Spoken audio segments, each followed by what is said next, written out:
we believe in our capacity for self-government or whether we abandon the American Revolution and confess that a little intellectual elite in a far distant capital can plan our lives for us better than we can plan them ourselves.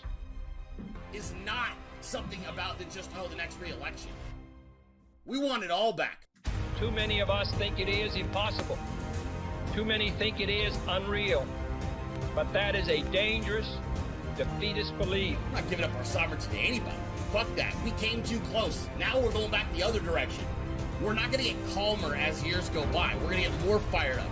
We're going to want more. Winning over moderates with the economy, while you have the left hyper-focused on a Russia collusion conspiracy that just makes them look foolish.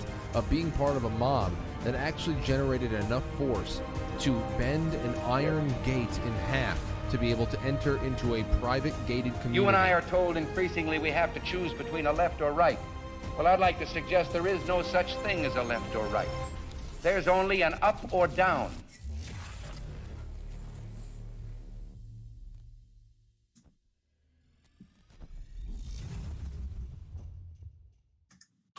What's up, everybody? Happy Thursday. Great to be with you all for another installment of Taking It Back. My name is Adel Nero. With me, as always, is my good buddy Brendan Dilley of The Dilley Show. What's up, man? How you doing? Dude, great day. What a great week. I just got a little you want to just a little fun factoid that somebody shared with me? Sure. So the largest donation to these Canadian truckers was like the 42 grand. And it belonged to liar.com, which is owned by Elon Musk. Okay. So I don't know if you know this. So Elon owns the domain.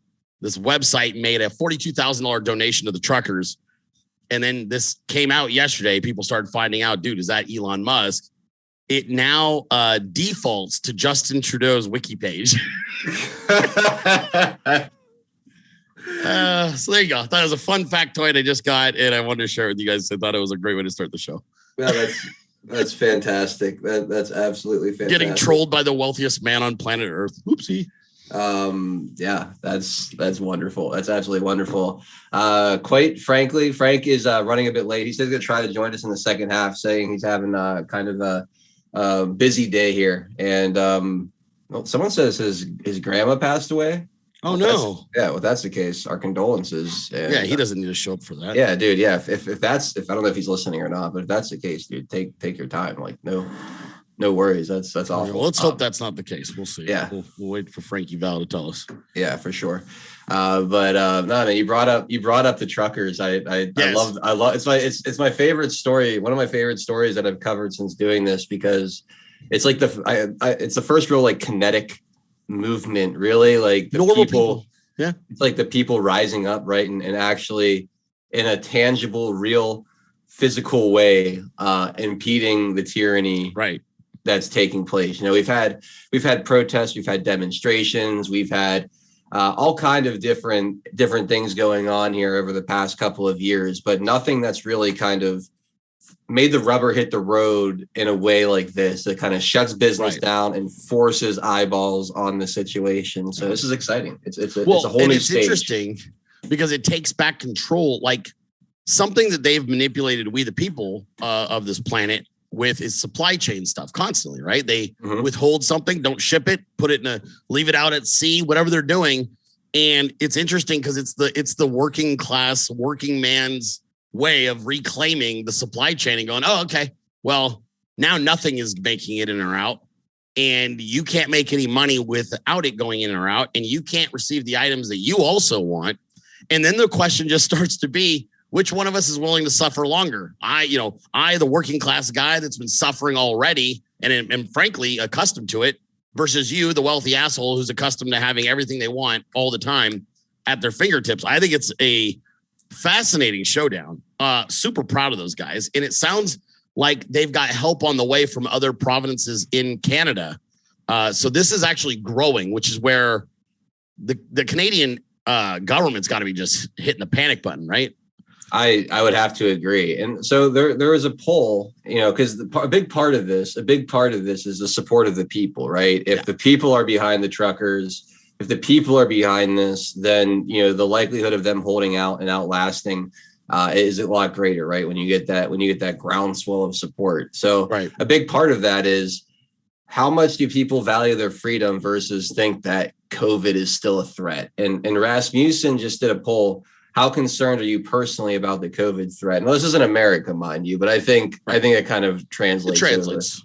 Yeah. So for very concerned, Republicans are 22%, independents are at 24%, Democrat at 51%. So you could break that down a couple of different ways, but largely outside. So when half of the Democrats don't think it's that concerning, and then most of the rest of the country doesn't either. Right. I think that bodes well for the truckers, right? I think that from the other standpoint, you look at that in the Democrats being twice as likely to be, still very concerned about this at this point. So I don't know what that says, but all it tells you is that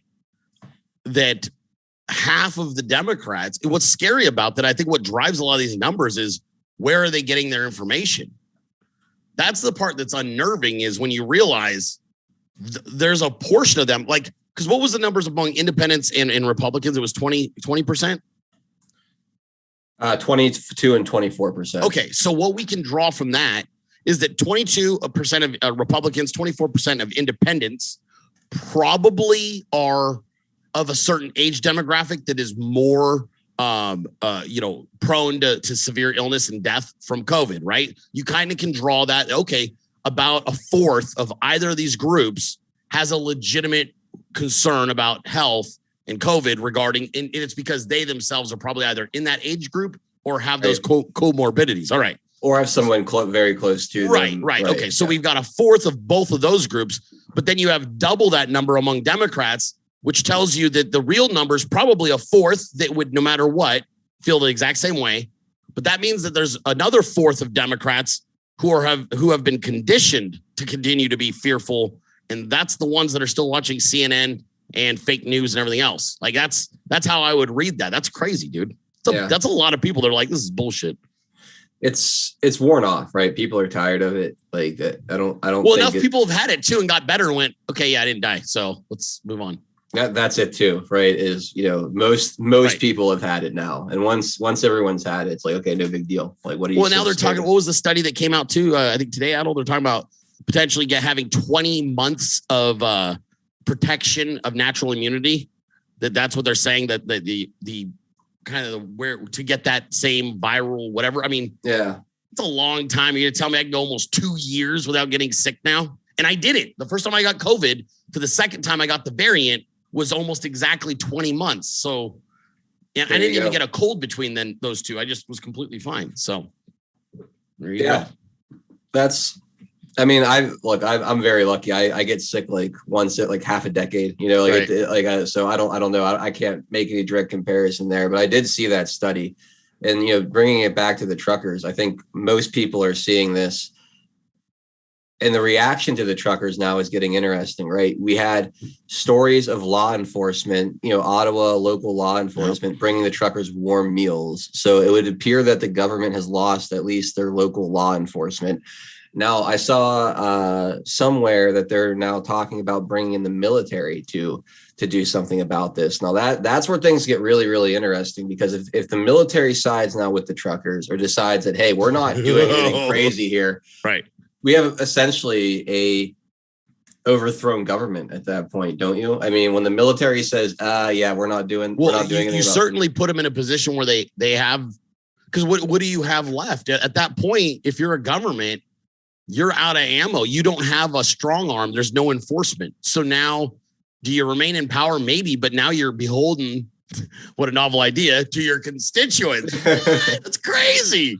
That's kind of how this will go. The thing that's funny is, Adolf, if they even peel off the bigger concern, I think, for the globalists is what Canada shows the rest of the planet can be done.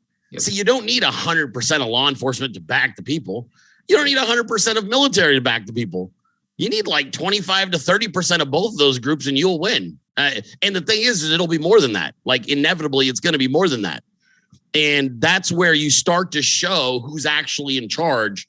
And this is the thing that they always overplay their hand. You are given an opportunity to govern us. It's not a right. And that's where I think it's been so long. I think they've been at this, bro. They started to believe, well, you need me, you need us, and you can't. And it's like, nah, dude, you literally have the privilege of guiding our nation, and we voted for you to do that. We'll see, man. I'm proud of him, dude. I think it's really cool. That's a good thing. The response to it's been really, really weak from like the establishment, right? Like no creativity whatsoever. They just went right to extremist, racist, and things like Trudeau that. accused them of being transphobes yesterday, bro. Yeah. Oh, I didn't see that. I mean, I saw him lump that in with a bunch of other things a few days ago, but like transphobes. When it first happened, these people that hold unacceptable views, like it's just like, what the, like it's so weak. And then he goes and hides and, I've tested positive for COVID. Yeah, like how many COVID tests do you think he was shoving up his nose, dude? Like he's probably got one up his nose, one in his mouth, one up his ass, just dying for a fucking just hoping one to come back positive so he can go and hide in a basement somewhere away from all this. That's just so pathetic. Yep. Oh yeah, he's still hiding, I think. I don't think he's come back out, has he?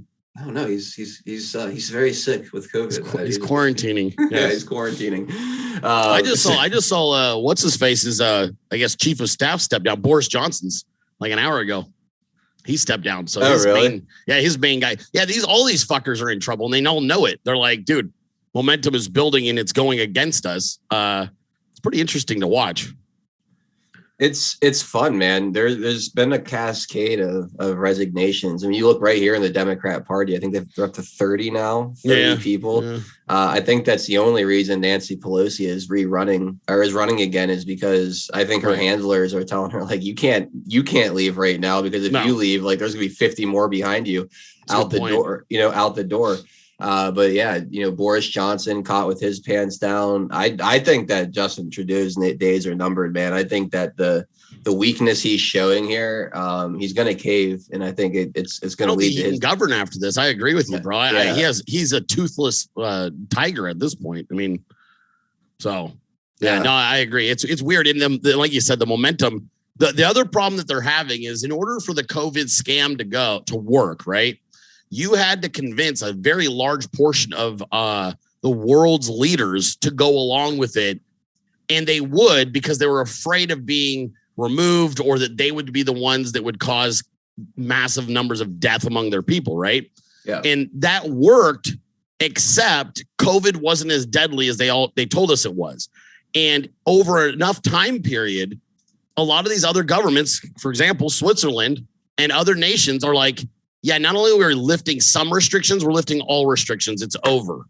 And that also is a problem for those organizations in those countries, specifically the United States of America, Canada, all these other countries. How do you continue the scam when other nations are, and we're all interconnected now, so we can see the internet. Like none of us are going to be like, oh my God, Switzerland has people dead all over the street because they lifted lockdown. No, like people are like, yeah, people in Switzerland are living normally. Why are we not?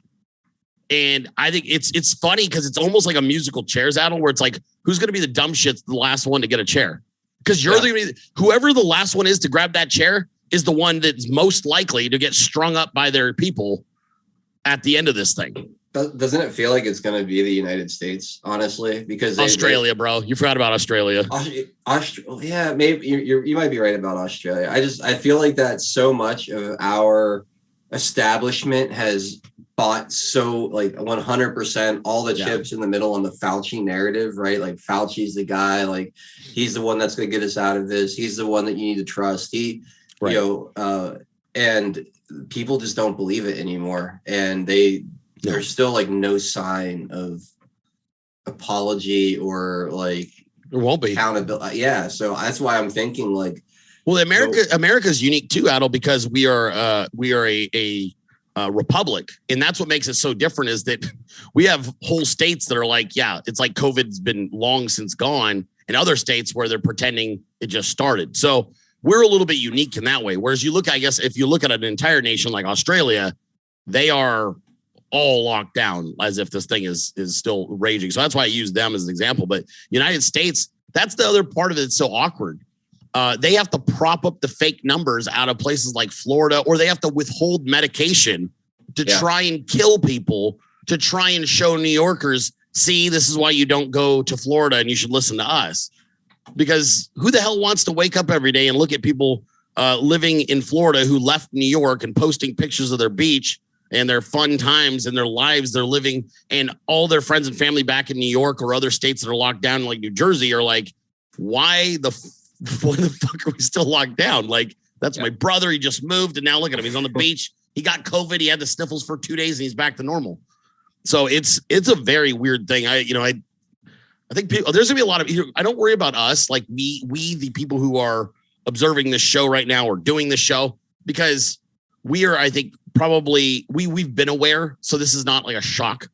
Where I think that they need to be very scared or when normal ass people, the light bulbs start to go on and they realize, just like that study I was just discussing with Johns Hopkins University puts out and says the effect that lockdown had on mortality was 0.2%. Bruh, they locked down and cratered the economy, bankrupted entire businesses, let grandmothers and mothers and fathers die alone in hospitals to save 0.2%. 0.2%. I mean, the suicide rate, it had to be higher than that. Higher than that. It did. Well, it did. I mean, you have, I'm going to, to those of you watching on YouTube, we've probably already gotten away with more than I would expect. So you left us up on YouTube, you maniac. Oh yeah, dude. 15 minutes of Adel and Dilly raw and uncensored on YouTube. So eat your heart out, Susan. China's just screaming right now. Anyway, goodbye, no YouTube. Idea. Yeah, all you watching on YouTube, jump over. We got links below: Foxhole, Rumble, D Live, and Clout Hub, all of which you can very easily find the broadcast. Finish watching. If you're watching on replay, I highly recommend just going to Rumble for you YouTubers. It's probably the closest thing to it right now. You'll be most comfortable over there. Otherwise, appreciate all you tuning in on YouTube. But I think it's time we say goodbye before little Miss Susan gets upset with us. So adios to you.